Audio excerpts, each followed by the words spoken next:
Before Lil Mosey dropped tracks like Noticed, Boof and Pull Up, before touring with the likes of Juice Wrld, Smooky, Margielaa, and Purpp, and would share the stage with Lil Xan. Where Lil Mosey at? What's up, bro? Yo, make some noise! Before Lil Mosey would sign with Interscope and blow up on SoundCloud and Instagram with hundreds of thousands of followers.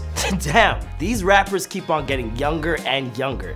At only 16, Lil Mosey has proven to be an artist to keep an eye out for, and another super talented rap prodigy who got to start working with basic equipment, posting his work onto SoundCloud of all places. Success wouldn't come without his hardships, with him losing his close friend and collaborator, Kari Cash. If you're watching this, buddy, I'm personally sorry for your loss. I can't imagine what that feels like. Now, Lil Mosey is still pretty new to the game, and the information on him is far and few between. Nevertheless, we've pulled up some decent info to piece this one together, and this time, we actually figured out his real birth name. What's going on, guys? My name is Marlon Palmer, documenting the life of Lil Mosey prior to fame, here for you on Before They're Famous. And this is an updated video. As you guys can probably tell, I'm not Michael McCrudden.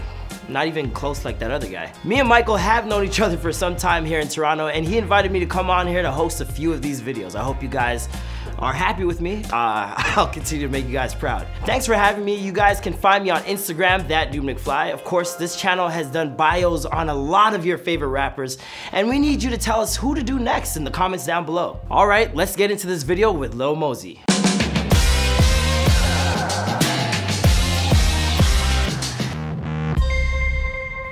Be sure to subscribe and hit that bell. Boom! Lathan Moses Echols was born on January 25th, 2002 in Seattle, Washington. He grew up in the north side of the city in Mountain Lake Terrace, Washington, population just under 20,000. He would later link up with people in the South when he started making music in 2016. But despite his strong Seattle roots, he doesn't really have a lot of love for the city. Once stating, "I'm really the only dude making it out there, but other than that, there's nothing going on in Seattle." He expressed his love for the weed though, and also shared via Instagram. "I only bleep with a couple heads in Seattle and the South End. All my dudes in the North, if y'all don't know about us, you will for sure."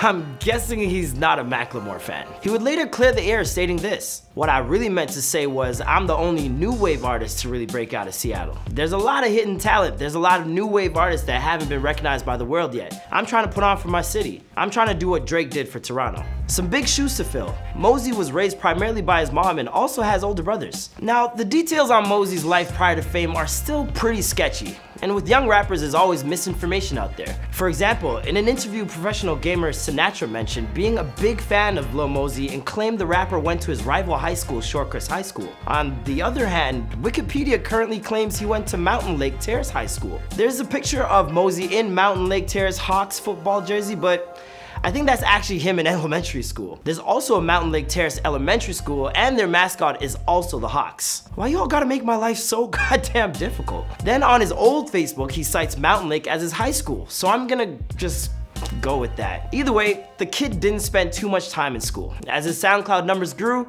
he attended high school less and less and dropped out completely in 2017. But what got him into hip hop in the first place? Well, apparently it was all thanks to his older brother stealing his iPod for 3 days. When Mosey got it back, it was loaded up with Meek Mill's 2012 album, Dreams and Nightmares.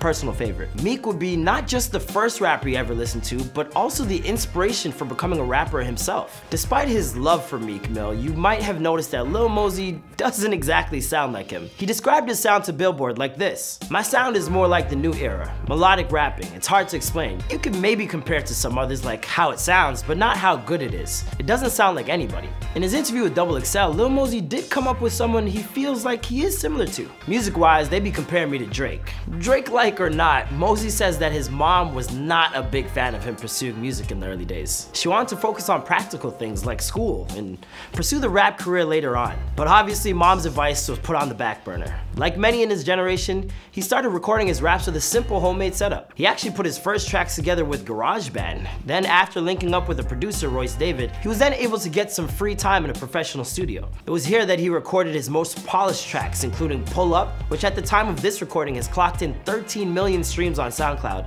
and another 15 million views on YouTube. In the early Seattle days, Mosey didn't just record tracks, he also performed live, although back in those days he wasn't getting paid big bucks for his concerts. In fact, he actually had to pay to get stage time, an investment which quickly paid off. One positive early experience was performing at Coast to Coast Live in November of 2016. In the nationwide star search, Lil Mosey took 4th place. One of the first people to embrace Lil Mosey's music was his buddy Kari Cash. They would hang out. They performed together and were both members of Band Kids. On top of that, Mosey identified him as one of the people who really took him under his wing, saying, "My bro Kari Cash taught me a lot of stuff too. He's from Seattle. He's told me a lot of stuff that he's seen and that other people have done.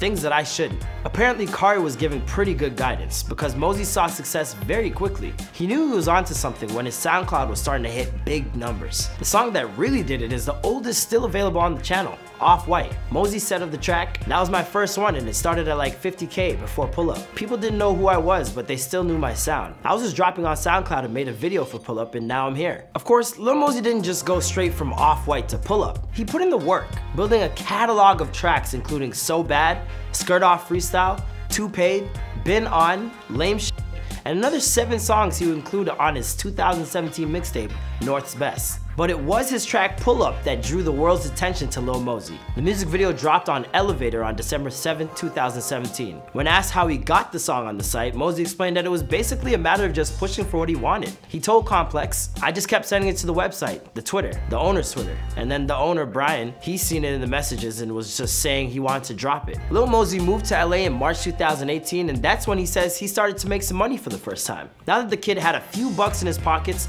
and was rubbing shoulders with others on the come up, the world was his oyster. It was on March 14, 2018 that his next big music video, Boof Pack, would drop on Worldstar, garnering a good 98 million views at the time of this recording. Lil Mosey would then embark on his first tour with another young artist, Smooky Margielaa. During that tour, he signed to Interscope. He would go on to appear on Purpp's Outbreak Tour before becoming an opener on Juice Wrld's World Domination Tour. He also performed at Rolling Loud in Miami and at the Worldstar show at South by Southwest. But around the same time, Lil Mosey would also experience a serious tragedy. Kari Cash passed away on May 6, 2018, and in one interview, Mosey claimed the culprit was sleep apnea.